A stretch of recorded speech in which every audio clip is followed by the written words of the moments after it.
Bonsoir à tous et bienvenue dans le Grand JT. Tout de suite, le sommaire. Quelle place peuvent et doivent prendre les hommes dans la lutte contre les violences faites aux femmes? Comment être un bon allié de la cause féministe quand on est un homme? Des questions fondamentales sur lesquelles se sont penchés nos deux invités. On en parlera avec eux dans la première partie de notre émission.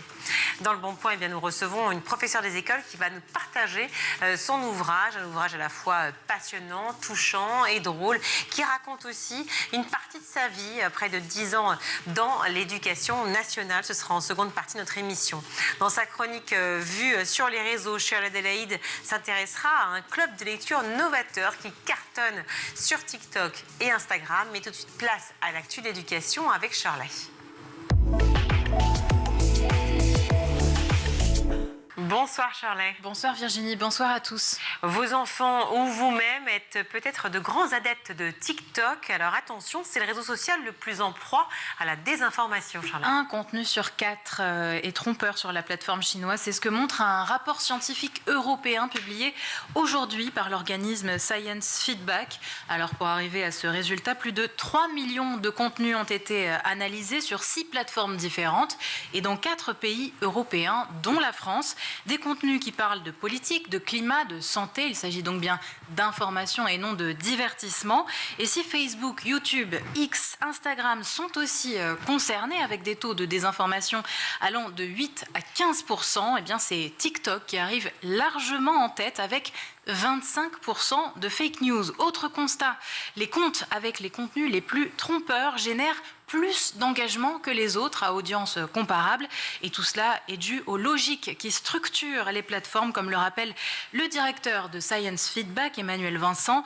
Les contenus, dit-il, qui suscitent le plus d'émotions et de réactions sont mis en avant et la désinformation en profite. Et dans le contexte de l'entre-deux-tours des municipales, eh bien c'est plus que jamais préoccupant. Le deuxième tour, c'est dimanche, dans 1580 communes. Et figurez-vous, 95% des villes ont déjà élu leur maire. Du coup, la question de l'abstention qui se pose évidemment, est-ce qu'elle sera aussi élevée que la semaine dernière chez les jeunes, Shirley? Eh bien, c'est toute la question en effet. On rappelle les chiffres, 60% d'abstention chez les 25-34 ans, 56% chez les 18-24 ans selon une étude d'Ipsos BVA. Les jeunes ont été les plus nombreux à bouder les urnes lors de ce premier tour, Virginie. Certains d'entre eux ne savaient pas qu'il fallait s'inscrire, notamment ceux qui ont déménagé en oubliant de changer de bureau de vote. Ça n'est pas automatique, il fallait faire la démarche avant le 6 février et ils le regrettent. Écoutez. J'aurais bien aimé, mais j'ai pas pris le temps. Peut-être que je me suis pas plus renseignée, mais on sait pas vraiment comment on doit faire. Les démarches pourraient être simplifiées, surtout quand on déménage, parce que du coup on se retrouve dans une nouvelle situation. Je pensais aussi que ça se faisait un peu automatiquement. C'est vrai que si nos proches n'étaient pas là, en fait, on le saurait même pas, en fait, qu'il fallait s'inscrire et qu'il fallait faire tout ça. Comme Cyril et Axel, interviewés par RTL, un électeur sur 5 est mal inscrit en France. Alors pour pouvoir voter dans le bureau de vote de votre commune aux prochaines élections, qui seront donc les présidentielles de 2027, n'oubliez pas de faire les démarches dès maintenant. Pas de suspension pour le site de vente en ligne chinois Shein. La justice a tranché aujourd'hui. Et oui, l'affaire avait débuté en 2025 à l'automne sur la plateforme réservée aux vendeurs tiers de Shein. Des poupées sexuelles à l'apparence de fillettes, des armes de catégorie A et certains médicaments avaient été signalés. Des produits illicites en France, désormais retirés. Le gouvernement avait demandé la suspension du site internet. Verdict de la Cour d'appel de Paris aujourd'hui. Shein ne sera pas suspendu et cela confirme le jugement en première instance. Le dommage qui avait justifié l'action de l'État n'existait plus selon la Cour d'appel de Paris. Pour autant, les condamnations liées aux poupées sexuelles Shein et AliExpress continuent. 2 hommes ont été interpellés ces 6 derniers jours à Mulhouse après cette vaste opération de police opérée dans toute la France pour traquer les acheteurs. Hier, c'est un habitant du Haut-Rhin qui a été condamné à une peine de 12 mois ferme assortie du port du bracelet électronique. Au chapitre judiciaire également, en Normandie, le président du club de rugby de Bayeux a été condamné par le tribunal de justice de Caen. Ce président de club sportif, un homme âgé de 60 ans, a été jugé hier en comparution immédiate pour détention de fichiers à caractère pédopornographique. 355 fichiers au total, des photos et des vidéos d'enfants, d'ados âgés de 5 à 14 ans retrouvés à son domicile lors d'une perquisition qui a eu lieu lundi. Interpellé et placé en garde à vue, il a été interrogé par les policiers. Il a reconnu l'intégralité des faits. Il avait également en sa possession des photos des jeunes du club de rugby de Bayeux. « Je regrette, j'ai besoin de me faire soigner », a-t-il déclaré pendant son audience hier. Le tribunal l'a condamné à 6 mois de prison ferme. Un cartable intelligent pour éviter d'oublier ses affaires. C'est l'invention d'élèves d'un collège de Mayotte qui a remporté le concours Science Factor hier. Et les autres inventions ne manquaient pas d'originalité. Virginie, un vélo qui génère de l'énergie, un robot qui ramasse les algues invasives sur les plages ou encore un détecteur de frelons asiatiques. Mais c'est le cartable intelligent qui a tout raflé lors de ce concours Science Factor qui s'adresse donc aux collégiens et aux lycéens et qui vise à faire émerger des projets d'innovation citoyens.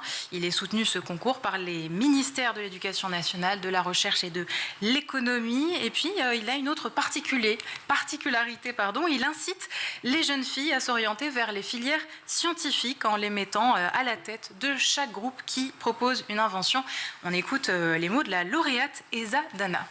J'avais un peu peur de ne pas prendre les bonnes décisions, de ne pas faire les bons choix. Le fait qu'on n'ait pas l'habitude de voir des filles dans la technologie, ça donne pas vraiment très envie de mon point de vue.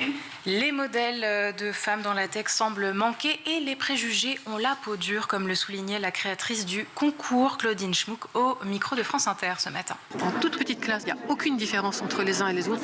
La différence commence à se manifester dès le CP, dès lors qu'on leur dit les filles sont moins bonnes que les garçons. Donc évidemment, si on n'arrête pas de vous dire t'es pas très bonne dans cette matière, il y a un moment donné où ça va finir par rentrer.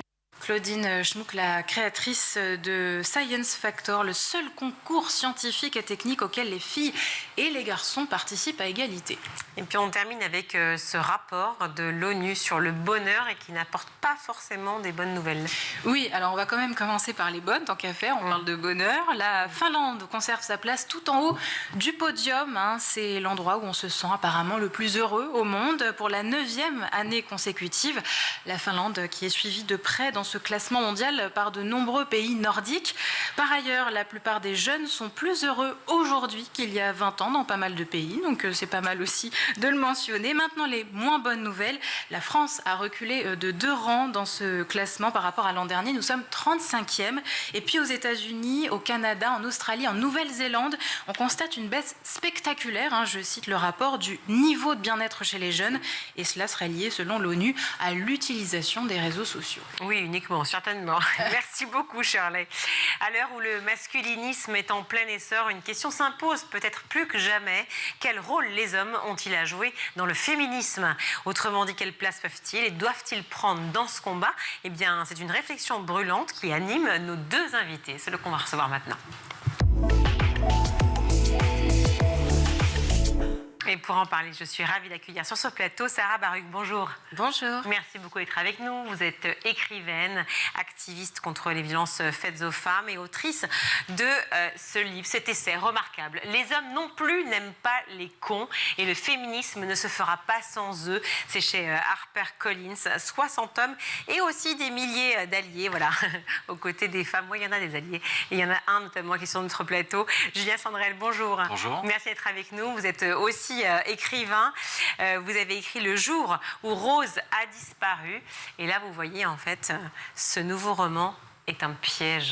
Ça donne tellement envie. Je trouve que l'accroche est dingue. Certaines reconnaissances font trembler plus d'une vie. C'est un roman aussi qui parle de ces violences faites aux femmes. Le titre, alors ce titre interpelle évidemment, mais le titre de votre essai, Les hommes non plus n'aiment pas les cons. Comment s'est décidé ce titre, on peut dire punchline, si je puis dire? Est-ce que c'était une volonté de mettre les pieds dans le plat, clairement, de ne pas tergiverser donc, ou de poser clairement l'idée que les hommes, finalement, jouent déjà un rôle dans cette lutte, ce qui n'est pas souvent dit? Bah oui, c'est un peu tout ça. Je voulais interpeller. Je voulais que d'emblée ce soit rassembleur. Au début, ce livre, il devait s'appeler L'origine du mal. qui était un titre que j'aimais beaucoup. Voilà, Mmh. MALE. Et puis la réflexion qu'on a eue, mais d'ailleurs on en avait parlé aussi avec Julien parce qu'il est dedans, c'était que est-ce que ça ne clive pas déjà d'emblée? Est-ce que c'est pas déjà un reproche dans le titre? Est-ce que on peut pas faire cette assimilation que le problème c'est le masculin, point. Donc j'avais envie d'interroger déjà dès le titre. Et ce titre interroge, hein, franchement. Les hommes non plus n'aiment pas les cons. Est-ce que c'est un titre qui vous a interpellé tout de suite? Vous avez dit, bah ouais, c'est moi ça, c'est vrai quoi. Non, mais c'est quoi l'idée? Non, moi j'adore ce titre et je trouve que c'est en fait ce qui, aujourd'hui, les hommes prennent quasiment pas la parole sur le sujet du sexisme ou des violences faites aux femmes. Et je trouve que ce titre-là a le mérite d'intégrer les hommes tout de suite et de se dire, en fait, nous aussi en tant qu'hommes, on a un rôle à jouer qui peut être fondamental dans la lutte contre le sexisme. Mais pourquoi se sont-ils, vous êtes tus pendant si longtemps? Alors ça, il faut poser la question aux hommes, ce que fait très bien Sarah. Malheureusement, vous êtes le représentant aujourd'hui de ce exactement, plateau. Je suis désolée. Exactement. Non, mais pourquoi, selon vous, j'ai posé la question aussi à Sarah, mais pourquoi les hommes se sont tus pendant des années? Alors je pense que, de toute façon, on est dans une société patriarcale depuis maintenant des millénaires, donc c'est quelque chose qui est extrêmement ancré dans la société. Oui, mais quand vous dites ça, vous le dites, hein, même le corps parle, c'est comme si c'était admis. En fait, comme si c'était normal. C'est pas normal, mais c'est un état de fait. On peut pas nier que c'est la société aujourd'hui est construite sur un modèle patriarcal. Après, le truc, c'est que moi, ce que j'ai entendu quand j'ai travaillé sur ce sujet-là, de la part d'un certain nombre d'hommes, c'est en fait, on parle de violences faites aux femmes. Donc moi, je suis un homme et si je me considère pas comme violent, en fait, c'est pas mon problème puisque c'est un problème de femme. Il y a peut-être une question de sémantique d'une certaine façon parce que peut-être qu'il faudrait arrêter de parler de violences faites aux femmes et de commencer à parler de violences commises par les hommes et que peut-être qu'ils se sentiraient encore plus impliqués sur le sujet. 96% ou 97% sont des hommes, hein, ouais, c'est ça. C'est ça. Donc effectivement, quand on entend le fameux « pas tous les hommes », moi j'ai envie de dire pas tous les hommes, mais quand même tous des hommes en tant qu'auteurs de violence. Donc il y a vraiment un problème au niveau des hommes et au niveau de la société qu'il faut changer et je pense que ça ne peut pas reposer que sur les femmes, il faut que les hommes s'impliquent aussi. Il y a un problème au niveau de la violence en fait. C'est vrai que 96% des incarcérés sont des hommes, qu'il y a une asymétrie, je dirais, dans la réciprocité des violences. Alors les 96% d'incarcérés ne le sont pas forcément que pour des violences sexistes, sexuelles, des VSS, des violences conjugales.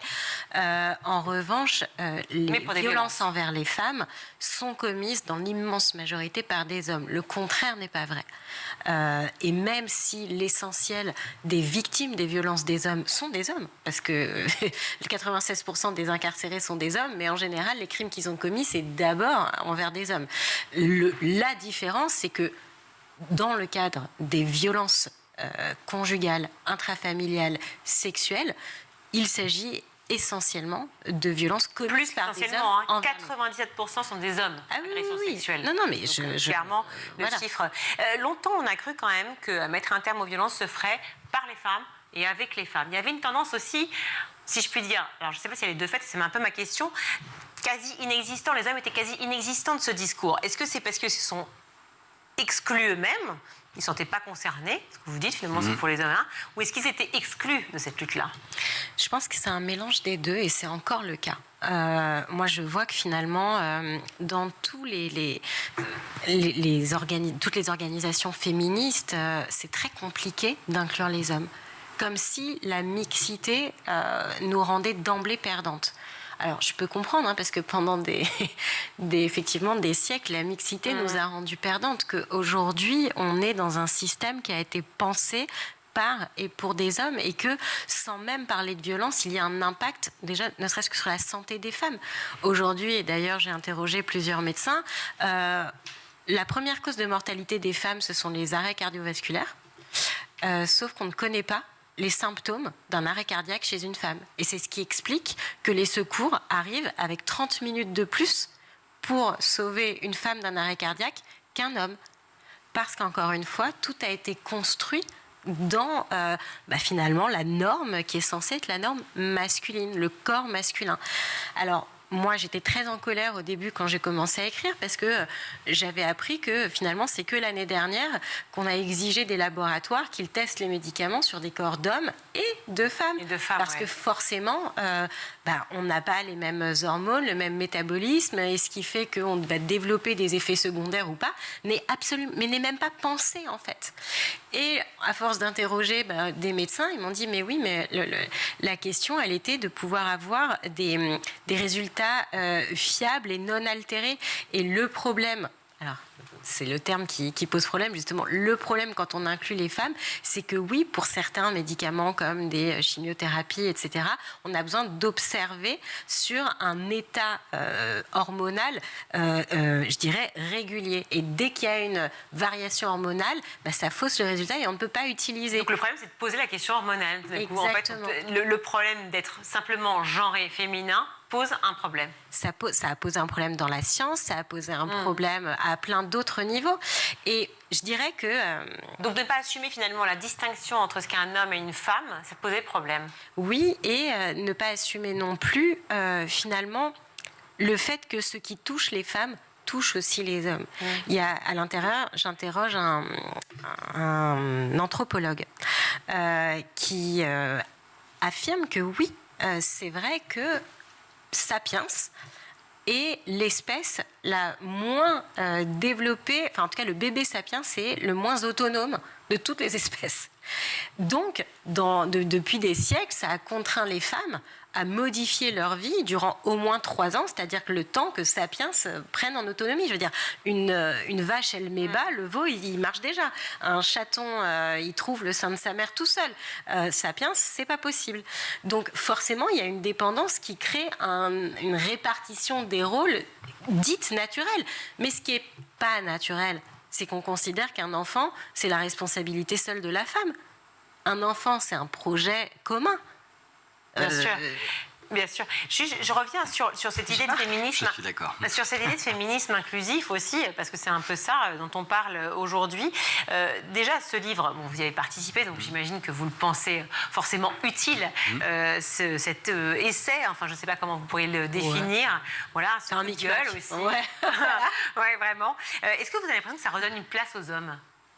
Une place perdue dans cette lutte-là, je parle. Cette lutte, Alors, je ne suis pas sûr que ça leur redonne une place. Je pense que plutôt ça leur en donne une. Parce qu'en réalité, il n'y a pas vraiment, pour l'instant, d'implication forte des hommes sur ce sujet-là. C'est bien le problème. Et je pense que ce livre a le mérite d'interpeller les hommes et de leur dire, en fait, vous aussi, vous pouvez et vous devez faire partie de la solution. Parce que moi, je pense très profondément qu'il faut que les hommes s'impliquent là-dessus. Qu'on peut être un homme, ne pas prendre la place d'une femme et ne pas prendre la parole à la place d'une femme, mais se tenir à ses côtés et dire moi je vous vois, je vous crois, je vous entends et moi aussi j'ai envie que la société change parce qu'en étant un homme, de toute façon on a forcément des femmes dans notre entourage qui sont concernées par le sexisme ou par des violences. Moi j'ai une fille de 13 ans et je ne peux pas me résoudre à ce qu'elle continue de grandir dans un monde qui détourne le regard de cette question. Mais c'est vrai que si je reprends juste le titre et le sous-titre, et le féminisme ne se fera pas sans eux, ça prouve encore quand même toujours que finalement le pouvoir est encore entre vos mains. Alors non, je ne pense pas que ce soit le propos de Sarah. J'imagine. Je joue sur les mots. Ouais, ça n'est pas le mien non plus. Non, je pense que c'est vraiment... Enfin, on est 50% de la population, les hommes et comme les femmes, et on ne peut pas se dire qu'on va régler un problème de société qui concerne du coup 100% de la société avec seulement la moitié de la population. Donc je pense que c'est surtout ça que ça veut dire. C'est qu'il faut que les hommes s'impliquent là-dedans.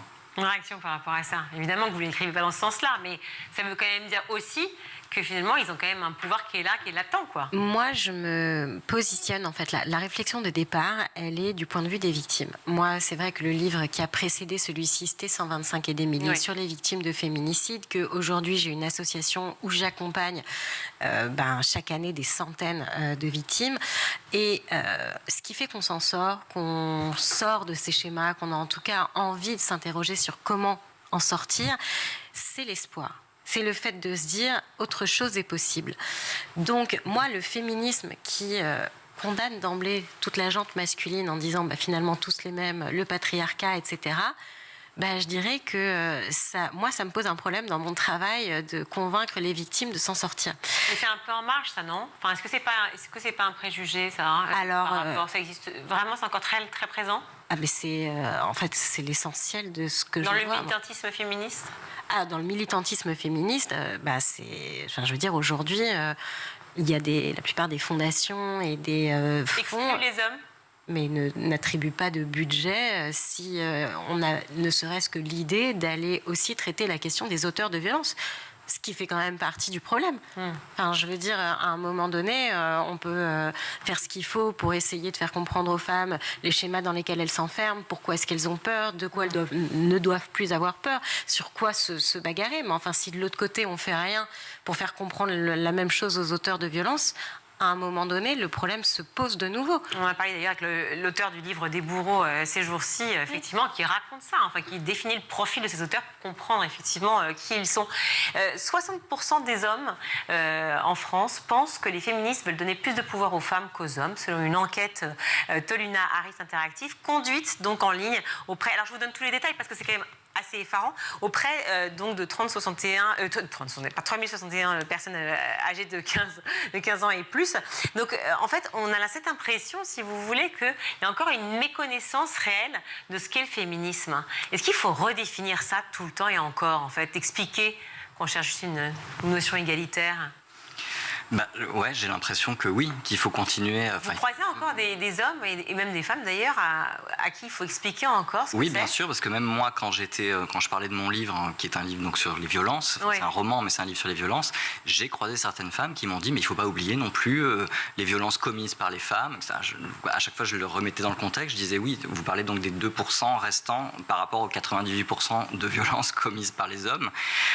Donc ouais, je pense qu'il faut remettre sur le tapis, évidemment, cette notion de à quoi sert le féminisme et de se dire en fait ce qu'on veut c'est juste une égalité parfaite entre les hommes et les femmes et après pour rebondir sur ce que tu disais Sarah, je trouve qu'on oublie aussi beaucoup que les hommes sont aussi victimes des violences intrafamiliales quand ils sont enfants et du coup c'est ça qui entretient ensuite le cycle de la violence. C'est exactement ça. Il y a quand même un tiers des auteurs de violences un tiers des enfants qui sont victimes de violences qui deviennent auteurs de violences ensuite plus tard. Donc il y a un moment où il faut briser ce cycle de la violence. Des hommes en fait au sein même de la famille. Exactement. Oui. Donc les violences intrafamiliales, c'est pas seulement les violences des hommes sur les femmes, c'est aussi la violence soit directe sur les enfants, y compris des garçons, soit la violence vécue de manière indirecte parce que dirigée sur la maman. Et donc ça crée des traumatismes qui ensuite engendre la violence elle-même. Et toute la question, elle est là, en fait. C'est la question de la responsabilité. Moi, c'est vrai que je suis allée en prison pour interroger des récidivistes de violences conjugales. Il y a toujours les mêmes schémas derrière, de violences intrafamiliales dont ils ont été victimes directes ou co-victimes en étant témoins, d'humiliation, d'abandon, d'abus sexuels. Et la question, elle est, bien sûr que quand on a vécu des violences, on va développer des troubles par la suite. Mais si on n'est pas responsable d'être malade, on l'est de ne pas se soigner. Et la question, c'est celle de la responsabilité. Sauf que quelqu'un qui souffre déjà de troubles, qu'on accuse sans arrêt et qu'on exclut de la société, il va être dans un réflexe défensif et ça va aggraver encore les choses. Donc, moi, l'objectif aussi, c'était de dire, en fait, il n'y a qu'une seule terre. Les monstres, je n'y crois pas. Quelqu'un qui est violent, dans 99% des cas, c'est le résultat d'une histoire de violence. On n'est pas violent, on le devient? Oui, en fait. Et les femmes aussi, certaines, ont une responsabilité. Alors, les femmes, en général, les mamans, elles ne sont pas coupables des abus, coupables des violences, mais parfois, et pour des raisons qui sont aussi compliquées, elles ne protègent pas suffisamment. Moi, j'ai interrogé un Arnaud Gallet, qui est un membre de la Civise, qui a créé Move Enfant, qui est la personne référente dans toutes les questions d'inceste. Il explique ça. Il explique que oui, les femmes ne sont pas autrices d'inceste, mais dans l'immense majorité, elles savent et elles ne protègent pas. Parfois parce qu'elles ont peur. Mais en fait, c'est beaucoup plus large, du coup. C'est une société qui institutionnalise finalement ces violences-là. Parce que vous le dites, on n'est pas violent, on le devient. Cependant, on reprend sur les chiffres, 97% des violences sont commises par des hommes. Donc c'est bien quand même qu'il y a un principe sociétal qui fait que ça s'instaure petit à petit ou insidieusement. Il y a plein de raisons et il y a aussi pour moi... Pardon, je t'ai coupé la parole. Non, vas-y. la question, c'est là qu'interviennent les stéréotypes et la question du désir. Parce que on continue de nous éduquer dans le fait qu'un homme désirable, ça va être Rambo, qui va être un taiseux, qui va être fort, qui va être capable de casser la figure à tout le monde, qui va pas partager ses émotions. Voilà. Exactement, qui est un schéma qui punit les femmes parce que ça génère de la violence, mais ça punit les hommes aussi parce que ça implique de ne jamais demander à l'aide, ça implique de devoir tout le temps être très fort, ce qui n'est pas possible en fait. Et une femme qui va toujours être dans la résilience de tout. Exactement. Accepter, et en fait, le problème, c'est qu'au-delà du fait que ces stéréotypes sont stupides, aujourd'hui ne sont plus possibles. La question de l'homme pourvoyeur, par exemple, économiquement, elle est plus possible. Aujourd'hui, c'est pas possible de se loger avec un seul salaire. Donc, de fait, les femmes sont obligées de travailler, quand bien même on les en empêcherait, etc. Donc, d'emblée, si vous voulez, si on continue à nourrir ces stéréotypes, tout le monde est perdant. Parce que personne ne peut les atteindre. Donc c'est une urgence de réinventer ce qu'on attend du masculin, de ce qu'est la virilité, mais de comment on la désire aussi. Et moi, je pense que du coup, ça pose la question de l'éducation des enfants, et notamment de l'éducation des garçons.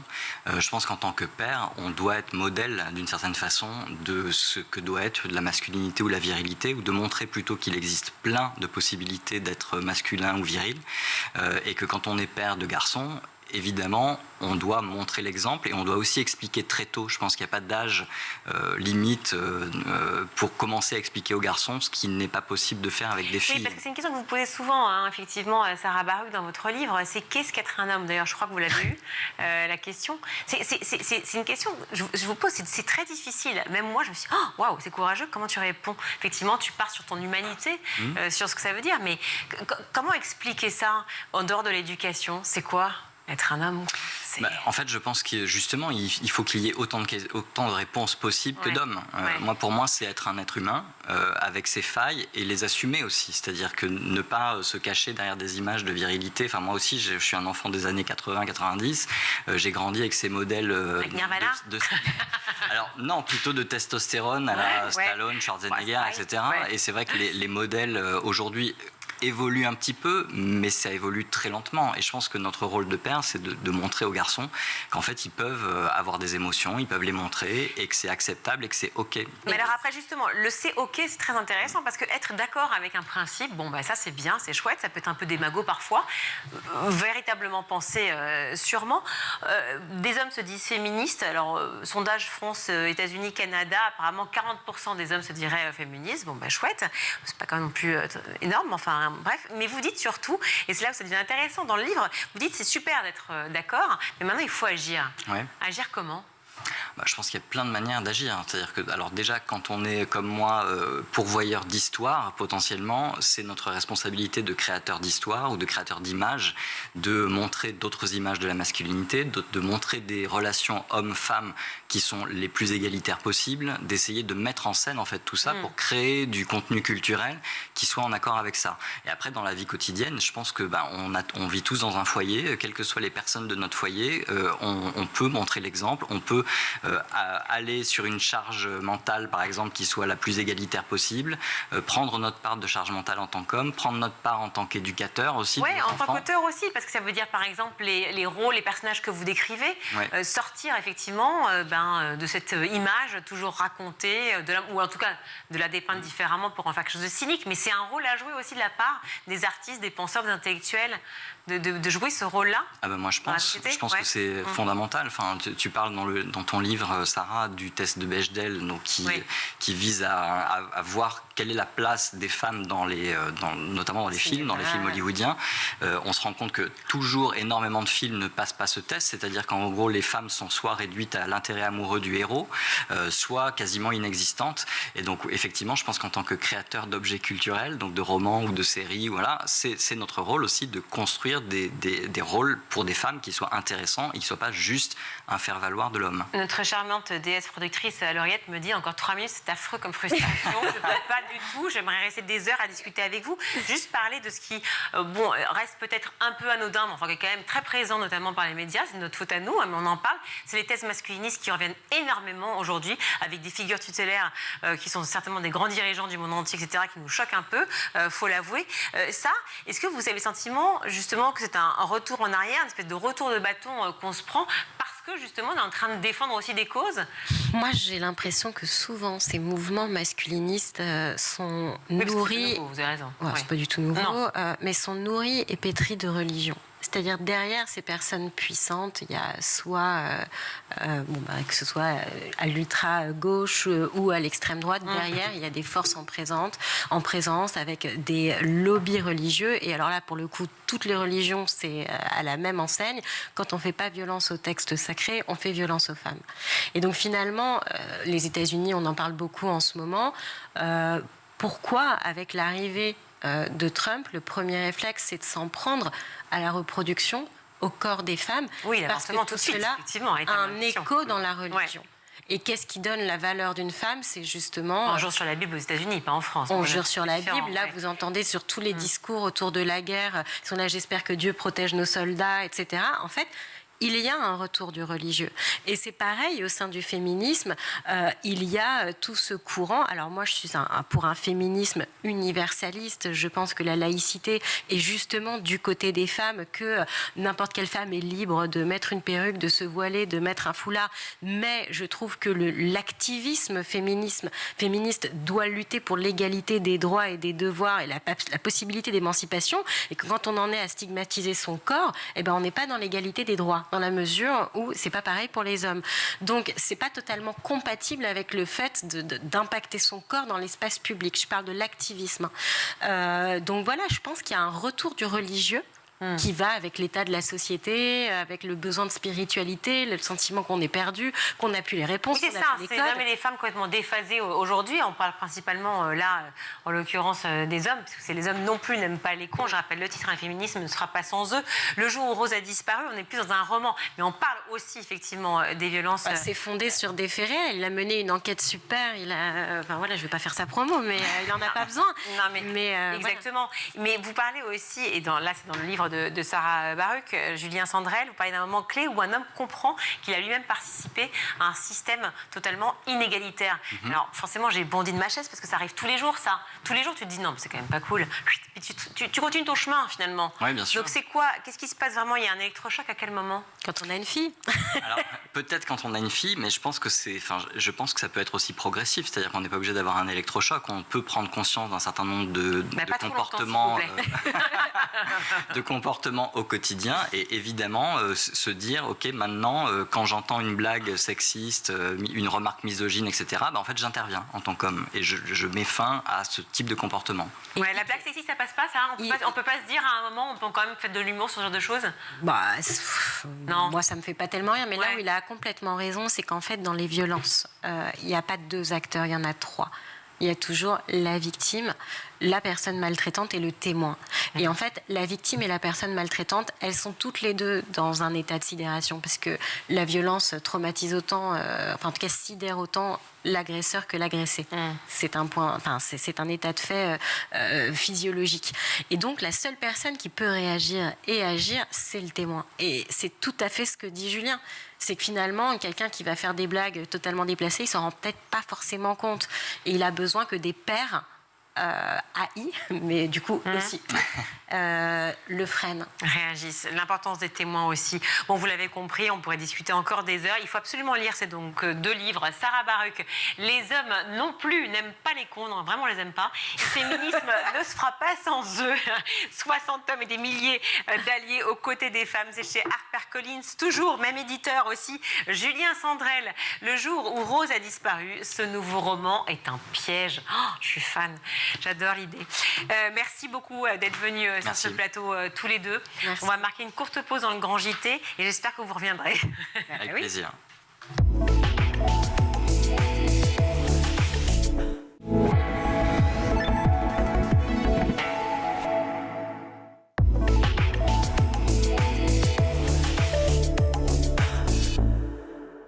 De retour dans le Grand JT, je suis ravie d'accueillir Cynthia Kafka. Bonjour. Bonjour. Merci beaucoup d'être avec nous. Vous venez nous parler de votre roman « Les hirondelles ne font pas le printemps », une déclaration d'amour à tous les enseignants.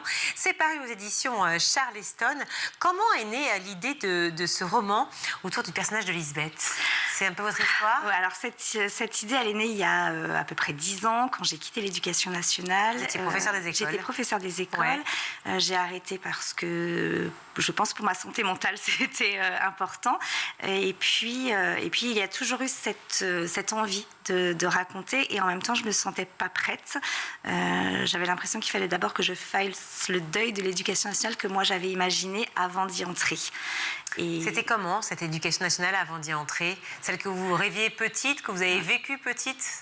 C'était, ouais, voilà, moi j'avais forcément, comme beaucoup, l'idée de l'éducation nationale telle que je l'avais connue sur les bancs de l'école, avec la maîtresse qui était toujours souriante, avec cet environnement qui était assez protecteur et assez bienveillant.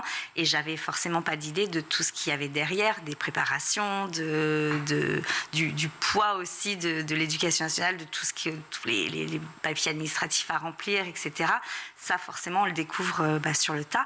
Et qu'est-ce qui était le plus difficile pour vous? C'est de découvrir finalement la somme de travail qu'il y a à côté de celle des cours, enfin si je peux dire, en tant que professeur des écoles, ou est-ce que c'est plus une ambiance qui a changé, qui est délétère, les liens entre l'éducation nationale et les professeurs et l'ensemble du personnel éducatif? Oui, je pense que c'est vraiment ça qui a été le plus compliqué, parce que l'administratif, la charge mentale, on s'y fait aussi au fur et à mesure, mais je crois que c'était le manque de reconnaissance qui a été vraiment en premier lieu le plus compliqué, et quand on a des soucis, quand il y a quelque chose qui ne va pas et qu'on reçoit pas de soutien. Pas de soutien, c'est ce qui revient beaucoup de la part de tous ceux qui foulent ce plateau. Pas de soutien de la part de l'éducation nationale, pas de soutien de la part de l'État de manière générale, et pas de soutien aussi entre pairs, P-A-I-R-S. Est-ce que c'est ce que vous ressentez? Alors pas toujours, mais je pense qu'il y a vraiment deux choses différentes. Il y a effectivement, quand on arrive dans une école où on n'a pas des collègues avec qui on s'entend forcément bien, ça devient très vite compliqué parce que ça ajoute de la complexité. Et moi, à contrario, j'ai rencontré des collègues qui étaient exceptionnels, qui soutenaient, et comme j'étais remplaçante, on m'a changé d'école. Ah, remplaçante, c'est ça aussi le drame effectivement du remplacement, c'est qu'on s'habitue, forcément, on tisse des liens à la fois avec ses collègues et les élèves, les parents, et puis finalement il faut repartir pour ailleurs. Vous racontez justement toute cette école au sens large du terme, c'est-à-dire que l'engagement et en même temps l'épuisement, le quotidien qui est fait d'horaires à peu près comme pour un enfant, mais qui en fait qui est 10 fois plus lourd que ce qu'on en imagine, pas du tout ce que l'on prétend aujourd'hui dans la rue. Les professeurs, les 24 heures, c'est les légendes urbaines. Ouais. Voilà, les fameux 24 heures. Et vous racontez autour de ce personnage, donc Lisbeth, puisque c'est un roman, alors un roman qui est sur votre vie, mais voilà, le fait d'être constamment débordé, est-ce que vous avez un sentiment que vous avez profondément ressenti, et est-ce que vous étiez la seule à ressentir, ou finalement c'est partagé par tous, quoi? Non, c'est partagé par tous. Alors je pense que c'est surtout sur les premières années d'enseignement, et je pense qu'il y a aussi, c'est jusqu'au moment où on va trouver une école qui nous convient, avec des collègues qui nous conviennent aussi. Mais effectivement, moi, sur mes premières années d'enseignement, je pense qu'il y a déjà ce syndrome de l'imposteur quand on arrive, où on a l'impression qu'on n'est pas encore bien préparé, qu'on va pas être...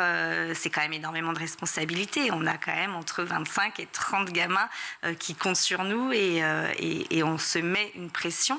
Et forcément, on a besoin de travailler encore plus pour se prouver quelque chose, ce qui fait qu'on a toujours un peu la tête dans le guidon aussi. Et du coup, il y a cette pression qui fait qu'on se bloque, qu'on se coupe un petit peu des autres aussi. Couper des autres, mais c'était aussi une forme de vouloir retranscrire la réalité finalement du métier, le fait d'écrire sur votre métier passé, Cynthia Kafka. J'avais envie de ça, et j'avais envie aussi c'est un roman, donc il y a beaucoup de choses qui me sont arrivées. J'ai donné beaucoup de mes émotions au personnage de Lisbeth, mais j'ai vraiment voulu faire un roman, prendre de la distance avec ce personnage et un peu l'observer. Après, moi, justement, en étant sortie de l'éducation nationale et en la regardant un petit peu. Oui, mais un roman, c'est est-ce que vous avez grossi les traits, par exemple? Non, j'ai pas du tout grossi. Non, pourquoi pas, mais est-ce que vous avez grossi les traits? Non, j'ai pas grossi les traits, et j'ai vraiment aussi écouté les amis qui sont restés dans l'éducation nationale, les collègues, j'en ai beaucoup discuté, et voilà, au fil de l'écriture, j'en ai aussi parlé avec des enseignants. Alors, pour être dans le fil toujours de l'idée du roman, et de ce qu'on va retrouver comme histoire, parce qu'il y a en parallèle la vôtre, et puis celle-ci, celle de Lisbeth. Elle cohabite avec sa mère, qui apporte aussi une sorte de tension supplémentaire au récit, forcément. C'est ce qu'on peut imaginer peut-être pour d'autres professeurs des écoles. Mais qu'est-ce qui a fait que vous avez voulu intégrer cette maman en plus dans le récit ? Alors, il y a des fois, il y a des choses comme ça qui arrivent et on sait exactement, mais pas du tout pourquoi. Pour le coup, j'avais envie qu'il y ait quand même au moins un membre de sa famille qui soit présent pour montrer aussi. Lisbeth, c'est une jeune femme qui veut être enseignante depuis qu'elle est toute petite. Ouais. Et sa maman est très fière. Parce qu'il y a ça aussi, il y a le regard des autres, des proches, et sa maman est très fière qu'elle soit enseignante. Et c'est ce qui fait que peut-être elle n'ose pas parler de ses problèmes en se disant, bah oui, elle est tellement fière que si j'apporte des choses négatives dans l'équation, comment on va me regarder, comment... Et puis il y a aussi cette idée que finalement, être professeur des écoles, on a l'impression que tout le monde est capable de le faire, que comme on l'a tous vécu à l'école, on pourrait tous être profs, ce qui évidemment absolument. Est complètement Essayons tous. Voilà. Clairement, disons-le aujourd'hui, non, ce n'est pas facile. Non, ce n'est pas facile. Il faut apprendre la pédagogie, mais c'est aussi ça, ce lien avec la mère qui se crée tout d'un coup. C'est d'avoir une maman qui va t'expliquer finalement ce que tu as à faire, alors que bon, elle n'a jamais été professeure elle-même. C'est ça, oui, complètement. Il y a ce truc de les autres sont persuadés qu'ils savent ce qu'on fait très exactement, oui. Alors, revisitez donc votre propre expérience, c'est ce que vous avez fait aussi à travers ce roman. Vous avez dû donner beaucoup de vous l'avez dit, c'était il y a 10 ans que vous avez quitté l'Éducation nationale. Donc, avoir attendu 10 ans, c'est pas non plus anodin, je l'imagine. Comment vous avez fait? C'était un véritable voyage intérieur? Oui, alors c'est ça, c'est un voyage dans les souvenirs qui n'est pas toujours facile. Vraiment, j'avais l'impression que j'avais mis suffisamment de distance. Pas du tout. Vraiment, il y a eu des moments très compliqués et très libérateurs à la fois. Très libérateur, une manière de raconter donc très fluide, très direct, très accessible, etc. C'était ce dont vous aviez envie aussi, d'être au plus près, qu'on soit immergé. Ouais, j'avais vraiment envie qu'on se sente presque comme si on était ce personnage-là. J'avais envie qu'on soit dans la classe avec elle, à côté d'elle, et qu'on ressente tout ce qu'elle pouvait ressentir, elle. Quand on a écrit comme ça, certes vous faites un roman encore une fois, vous racontez un quotidien que vous avez vécu qui semble pas si éloigné de la réalité, en tout cas, où certains le vivent de cette manière-là. Est-ce que c'est aussi une forme d'interpellation pour tous ceux qui le lisent? Comment ont réagi vos anciens collègues, par exemple, ou ceux qui sont encore dans l'Éducation nationale? Est-ce que c'est militant? Alors je ne sais pas si c'est militant et je ne voulais pas non plus. Je ne l'ai pas écrit en me disant je vais militer, je vais dénoncer, moi j'écris des romans pour divertir, donc c'était pas mon intention première. Si ça interpelle, tant mieux. Autant ceux qui sont dans l'enseignement que ceux qui ne le sont pas. C'est aussi ce qui fait la beauté d'une histoire, c'est de pouvoir faire réfléchir les gens. Mes anciens collègues ou mes amis qui sont encore dans l'enseignement et qui l'ont lu se sont énormément retrouvés. Et les gens que je ne connais pas et qui sont enseignants, là, dans les premiers retours, il y a déjà des gens qui me disent « mais cette scène-là, tu l'as piquée à ma vie ». Et sont nombreux. Comme laquelle, par exemple? Alors, il y a une scène où une maman rentre dans la classe, il y a eu une bagarre, son fils a été puni, et elle estime que c'est injuste, et elle rentre dans la classe, et elle est à quelques secondes de frapper et un élève et l'enseignante. Et cette scène-là, c'est une scène que déjà 3 ou 4 personnes ont dit « mais j'ai vécu la même chose, quoi ». Et ça, c'était pas ce qu'on vivait, en tout cas, c'est pas le récit de nous, notre enfance, ou nos parents avant, c'est quelque chose de complètement nouveau, selon vous? Alors, quand moi j'étais élève, j'ai jamais vu ça évidemment, mais peut-être qu'il y avait des choses qu'on nous cachait aussi, et peut-être que justement on était un petit peu... Non, mais des parents aussi intrusifs. Est-ce que c'est pas ça aussi qui a été difficile pendant votre parcours? Oui, il y a eu de ça. Après, il y a eu des parents extraordinaires et qui... je pense que sinon il n'y aurait plus aucun enseignant aujourd'hui. Mais oui, les parents qui veulent faire justice eux-mêmes et qui... je pense qu'il y a le problème vient vraiment d'une d'une vraie incompréhension et d'un vrai manque de communication aujourd'hui entre les enseignants et les parents, et que ça déborde en fait. Et puis il y a un problème de valeur. En tout cas, c'est pas que c'est un problème, mais il y a une question de valeur. C'est un métier aussi, professeur des écoles, enseignant, où l'on est là aussi pour transmettre des valeurs. Et il y a peut-être un conflit entre ses propres valeurs finalement et celles des enfants, des parents, d'autres familles. Comment jongler avec ça ? Je crois qu'il y a vraiment, encore une fois, c'est une question de communication. C'était vraiment le but de mon roman, c'était de pas du tout de faire des clans entre les parents et les enseignants. Et c'est peut-être un petit peu ce que je veux, l'objectif, ce que je veux donner avec cette histoire, c'est de dire, si on est tous ensemble et si on se rassemble, en fait, on a un seul objectif, que nos enfants soient heureux d'aller à l'école et qu'ils apprennent et qu'ils s'épanouissent. Donc, vous le dites ici, une déclaration d'amour à tous les enseignants. Est-ce que vous avez l'impression qu'on ne leur dit pas assez « je t'aime » ? Oui. Ouais, pourquoi on leur dit pas assez ? Je pense que le problème, c'est que... alors, je crois que la reconnaissance en tant qu'enseignant, on l'a de la part de ses élèves, pour beaucoup. Et je pense qu'à côté de ça, il y a trop d'incompréhension qui font qu'on oublie un petit peu de se rendre compte, en tout cas, de tout ce qu'ils peuvent faire au quotidien. Incompréhension et puis désillusion de la part de certains professeurs aussi, et qui lâchent au bout d'un moment, pas forcément par choix, plus par dépit. Par dépit ou pour se protéger soi-même, oui. Merci beaucoup Cynthia Kafka d'être venue sur le plateau du Grand JT nous parler des hirondelles. Enfin, les hirondelles ne font pas le printemps. Voilà, c'est paru aux éditions Charleston, une véritable déclaration d'amour à tous les enseignants à travers le personnage de Lisbeth, qui ressemble un peu peut-être à celui que vous avez été vous-même en tant que professeur des écoles bien plus tôt, une jeune enseignante qui est passionnée mais confrontée à cette réalité évidemment du terrain. Merci à vous. Merci beaucoup. Merci d'être venue sur le Grand JT. On va tout de suite retrouver Shirley pour sa chronique. Ils ont la vingtaine, ils viennent de la banlieue d'Avignon et au pied de leur HLM, ils animent un club de lecture qui fait fureur sur les réseaux sociaux. Oui, Virginie, un club de lecture au quartier lancé en septembre dernier sur le compte Instagram Géronimonstre, 354 000 abonnés au total. Un compte tenu par le truculent Géronimo, 26 ans, qui se dit volontiers et non sans humour, poète, sculpteur et sociologue. Rien que ça. Il est accompagné d'Oumarba, Karine Benmimoun, Enzo Lazzerini et Karim Fisli. Alors, tous ensemble, ils ont déjà animé 6 éditions de ce club de lecture et la dernière en date s'est tenue en février. À chaque fois, la configuration est la même, c'est-à-dire des piles de bouquins juchés sur le bitume, une tour d'immeuble en arrière-plan, des chaises de camping installées en cercle et c'est parti pour des discussions enflammées autour des écrivains, des sociologues. Alors, le tout en casquette survêt surtout et le petit accent du Sud en prime. Ça vaut le détour. Pour reprendre les termes du créateur interviewé il y a quelques jours par le magazine du Monde, M, il s'agit de battle à la manière des comparaisons entre footballeurs. Je vous laisse apprécier le spectacle. Les gars, on sort de la vidéo dès qu'on entend un écrivain plus fort que Molière. Ouh. Voltaire, les gars. Voltaire. Compliqué, hein? Le malade imaginaire, c'est la classe. Hein. C'est la classe, quelque chose de malade imaginaire. Hein? Personne sort? Non. C'est bon. Gustave Flaubert. Oh, Madame de Bovary. C'est quelque chose, Madame de Bovary. Hein. Et ouais, le voyage de Lorrain, quand même. Le voyage de Lorrain. Qu'est-ce que voyage? On parle de Molière, les frères. Je suis à 2 doigts de sortir. Qu'est-ce que tu pètes un plomb? Non, tranquille.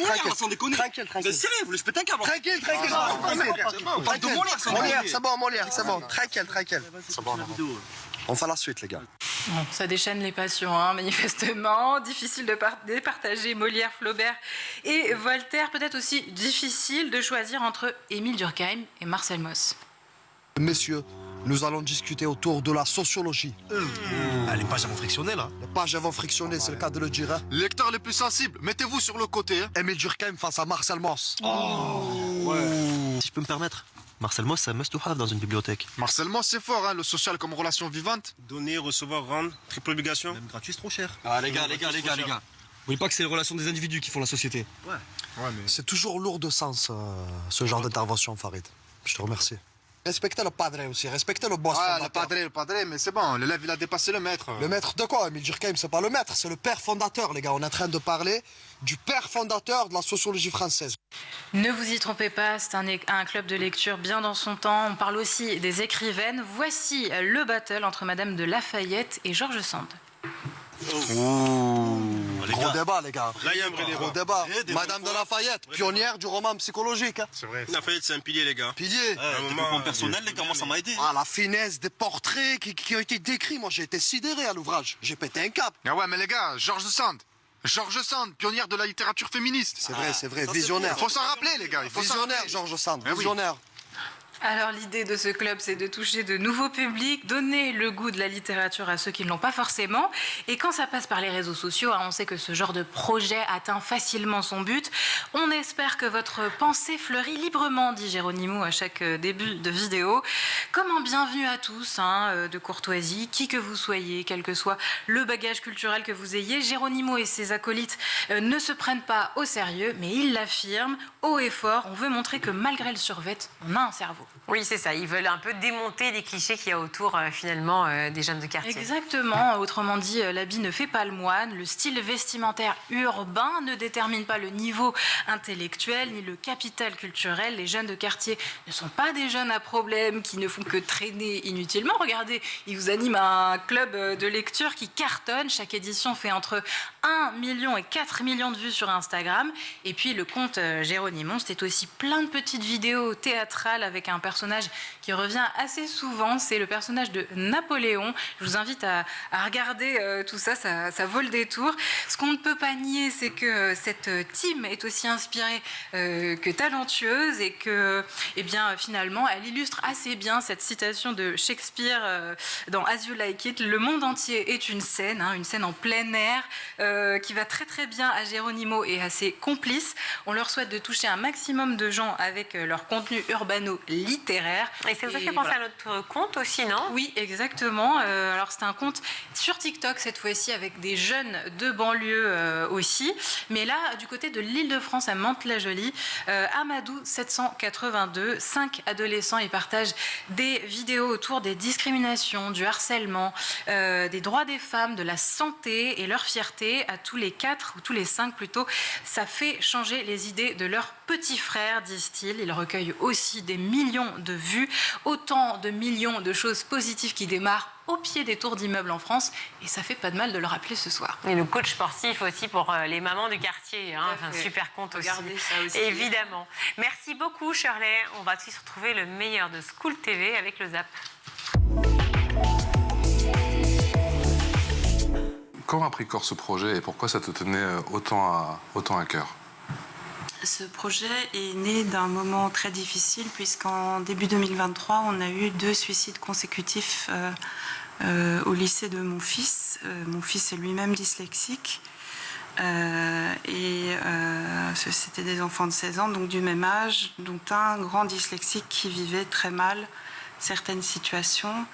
On était tous évidemment atterrés, on avait l'impression de n'avoir pas su collectivement faire le nécessaire pour les aider à gérer ces souffrances invisibles liées à des différences et des difficultés d'apprentissage elles-mêmes invisibles. Et c'est Noël de Fuseau France que je connaissais, grâce à Ulysse et ses parents d'ailleurs, le jeune qui s'est suicidé, qui m'a contacté et m'a dit « Écoute, il faut qu'on donne la parole aux jeunes, est-ce que tu peux m'aider ?» J'ai dit oui. Et là a commencé une aventure énorme, puisque, un peu comme une boîte de Pandore, donner la parole aux jeunes semblait facile et structuré, mais on s'est rapidement retrouvé au 10e anniversaire de Fuseau France dans un camping près de Perpignan, avec 200 participants. Wow. Et je m'attendais à peu près 8 jeunes, et j'ai vu arriver comme ça toutes les familles, les enfants, qui m'ont dit « Le film, c'est où ?» Ouais. Tu te rappelles de ça? Oui, je me rappelle. On était vraiment beaucoup. Et Zoran qui filmait avec moi, qui me disait « Annie, qu'est-ce qui se passe ?» En tout cas, ce qui est sûr, c'est qu'il se passe quelque chose. Comment, justement, ont commencé les premières interviews, toi? Et est-ce qu'il était difficile, justement, de nouer cette confiance avec les caméras? Non. En fait, on était un groupe et on n'avait pas peur de prendre la parole, de prendre des choses comme ça. C'était vraiment pour parler... Voilà. Un enfant issu d'un milieu défavorisé aurait aujourd'hui 4 fois moins de chances de faire partie un jour des bons élèves. Qu'est-ce que ça dit, ça, de notre système actuel? Qu'est-ce qui dysfonctionne aujourd'hui dans le système scolaire pour qu'on en soit arrivé à de tels chiffres? Alors la France, effectivement, a cette particularité de reproduire les inégalités sociales à l'école, voire de les creuser. C'est pas du tout une fatalité parce que dans d'autres pays, ça ne fonctionne pas de cette manière-là. Si on prend les chiffres de la pauvreté, il faut 6 générations en France pour sortir de la pauvreté. On sait que l'éducation est un levier, évidemment, de mobilité sociale. Il faut 4 générations en Espagne et 2 au Danemark. Donc, pour nos voisins européens, il n'y a pas un déterminisme aussi marqué que chez nous. Et nous, en France, effectivement, on est un des pays les plus inégalitaires des pays de l'OCDE et avec donc une reproduction des inégalités assez forte. Donc je dirais qu'on est dans un pays où finalement la politique d'éducation prioritaire ne représente que 4% du budget de l'éducation nationale et ne suffit pas à compenser en fait les inégalités. Si on prend juste la question de la pauvreté, 75% des enfants issus de milieux pauvres en fait sont en dehors de l'éducation prioritaire. Donc la seule politique publique d'éducation prioritaire ne suffit pas à résorber cette question-là à l'école. Vous pouvez nous rappeler en quelques mots ce que sont les missions de l'association Fuseau? Alors, parmi ces enfants qui bénéficient d'un diagnostic de troubles des apprentissages, il y en a certains qui se voient prescrire ou indiquer l'utilisation d'un ordinateur pour aller à l'école. On n'est plus dans une stratégie de rééduquer l'enfant pour qu'il performe dans des domaines où il est en difficulté, mais de mettre en place des outils de compensation. Donc l'ordinateur est un matériel pédagogique adapté aux besoins particuliers de ces enfants. Mais aujourd'hui, disons que c'est un domaine un petit peu émergent et il peut y avoir des difficultés à former l'enfant à la bureautique, à ce qu'il est dans les mains du matériel adapté. Et donc on a créé il y a 12 ans cette association parce que il y avait besoin de performance. Les besoins d'un enfant qui va à l'école avec un ordinateur et qui est entouré de camarades avec un stylo ne sont pas du tout les mêmes qu'une secrétaire de direction ou qu'un papa qui fait ses courses sur Internet le soir. Donc on a identifié un référentiel bureautique, le matériel qu'il fallait. Donc notre association, elle équipe les enfants, c'est-à-dire qu'on achète des ordinateurs qui ont certaines caractéristiques. On installe dessus un environnement adapté, en enlevant tout ce qui ne l'est pas, puisque nos ordinateurs sont des cartables numériques. On les forme à leur utilisation, dans des formations qui sont assez courtes, puisque en 8 semaines, on apprend aux enfants à utiliser leur ordinateur. En 8 semaines seulement? Absolument, parce que il faut être simple quand on s'adresse à des enfants de CM1, de CM2. Et tout ce qui est compliqué n'est pas agréable pour un enfant. Et puis surtout, après, notre troisième mission, c'est de les accompagner. Et pour ça, on a mis en place 2 outils. Une assistance téléphonique qui fonctionne 7 jours sur 7, jusqu'à 21h le soir. La famille a un problème, a une question, elle appelle, on peut prendre la main à distance sur l'ordinateur, on règle le problème parce que demain, il y a école. On met dans les mains d'un enfant un outil qui est à la fois complexe et fragile. Donc il faut que derrière, l'intendance suive. Et puis, on prête aussi des ordinateurs si jamais le leur doit partir en réparation. On assure autour de l'enfant et de l'usage qu'il fait de son outil un sentiment de sécurité. La sécurité amenant à la confiance et la confiance à la performance. On est un des pays avec le plus gros volume horaire pour les élèves, le plus gros volume horaire pour les fondamentaux. Donc, quantitativement, je dirais on donne beaucoup d'heures, on offre beaucoup d'heures, ce qui n'est pas forcément efficient et efficace puisqu'on a une réflexion qui est plutôt quantitative et pas qualitative. Et les enseignants, ils ont aussi les classes quasiment les plus surchargées d'Europe. Donc, Donc ça, c'est quand même un enjeu parce qu'évidemment, il y a une problématique qu'on mesure peu aussi, c'est que depuis 20 ans, on a scolarisé en milieu ordinaire des enfants à besoins éducatifs particuliers. Dyslexiques, dyspraxiques, TDAH, enfants qui ont un trouble du spectre autistique, etc., etc.